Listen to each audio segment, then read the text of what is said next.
Ernakulam Puduvai പൊച്ചൻതുരുത്തിൽ fibre ബോട്ടിന് തീപിടിച്ചു. യാർഡിൽ നിർത്തിയിട്ട ബോട്ടിനാണ് തീപിടിച്ചത്. എസ് ശ്യാംകുമാർ ഉണ്ട് ഇപ്പോൾ വിവരങ്ങളുമായി. ശ്യാംകുമാർ, ഈ തീ അണയ്ക്കാൻ കഴിഞ്ഞിട്ടുണ്ടോ? ഇതെങ്ങനെയാണ് തീപിടിച്ചത് ശ്യാംകുമാർ? ഉന്മേഷ, തീ അണച്ചു കഴിഞ്ഞിട്ടുണ്ട്. പുതുവൈപ്പ് സ്വദേശി മോഹനന്റെ ഉടമസ്ഥതയിലുള്ള യാർഡിലാണ് പുനർനിർമ്മാണത്തിനായി കൊണ്ടുവന്നിരുന്ന ബോട്ട് കത്തി നശിച്ചത്. വൈകുന്നേരമായിരുന്നു സംഭവം. ആ ബോട്ടിൽ ഫൈബർ ഉൾപ്പെടെ മാറി പുനർനിർമ്മിക്കുന്നതിന് വേണ്ടിയിട്ടാണ് ബോട്ട് യാർഡിൽ എത്തിച്ചിരുന്നത്.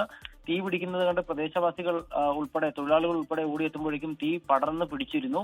തുടർന്ന് ഫയർഫോഴ്സ് എത്തിയാണ് തീ പൂർണ്ണമായും കെടുത്തിയത്. അപ്പോഴേക്കും നിർമ്മാണത്തിലിരുന്ന ബോട്ട് പൂർണ്ണമായും കത്തി നശിക്കുകയും ചെയ്തു. പുതുവൈപ്പിൻ ഒച്ചന്തുരുത്തിലാണ് ഈ സംഭവം ഉണ്ടായത്. ശരി, എസ് ശ്യാംകുമാറാണ് വിവരങ്ങൾ നൽകിയത്. ലോകത്തെവിടെയായാലും ഏത് സമയത്തും 24 വാർത്തകളും ഓഗ്മെന്റഡ് റിയാലിറ്റി പാക്കേജുകളും എക്സ്പ്ലെയിനറുകളും വിശദമായി കാണാൻ ഞങ്ങളുടെ യൂട്യൂബ് ചാനൽ നിങ്ങൾക്ക് സബ്സ്ക്രൈബ് ചെയ്യാം.